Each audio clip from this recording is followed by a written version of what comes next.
Assalamualaikum warahmatullahi wabarakatuh. Perkenalkan, saya Ajeng Ayu Lestari dengan NIM 040202220023, Prodi Pengembangan Masyarakat Islam Fakultas Dakwah dan Komunikasi. Di sini saya akan berperan sebagai kaum elit golput. Nah, golput itu memang sudah menjadi sebuah hal yang tidak asing lagi bagi masyarakat di setiap pemilu. Masyarakat bahkan memiliki pandangan-pandangan yang beragam pada golput. Sebab masyarakat itu dapat menilai dan menangkap stimuli atas berbagai macam hal yang terjadi di dalam golput. Nah, saya salah satu orang yang memilih untuk golput. Mengapa saya melakukan demikian? Karena yang pertama, ketidakpercayaan saya terhadap pemerintah. Nah, menurut saya para calon-calon yang terpilih itu mereka itu hanya tebar janji, tidak pernah terrealisasi dengan baik.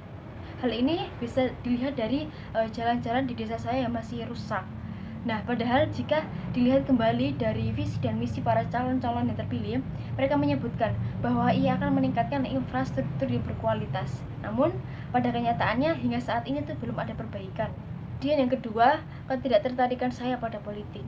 Karena menurut saya, perilaku dari para pejabat negara itu lebih sering memperhatikan catatan buruk terhadap perkembangan politik yang ada. Jadi, para politisi itu hanya mendekati masyarakatnya ketika akan ada agenda politik seperti pemilu.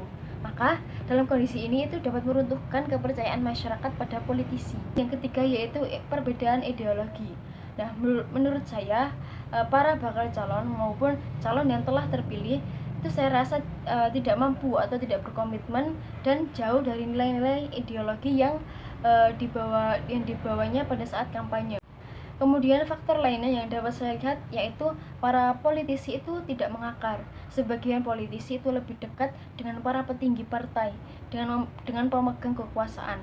Mereka lebih menggantungkan diri pada pemimpinnya dibandingkan dengan mendekatkan diri dengan masyarakatnya, kita sebagai pemilihnya.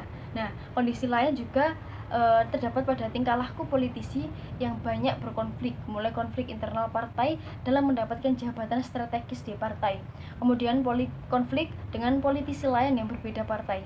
Konflik seperti inilah yang dapat menimbulkan antipati masyarakat terhadap partai politik. Idealnya, konflik yang ditampilkan para politisi itu seharusnya tetap mengedepankan etika politik.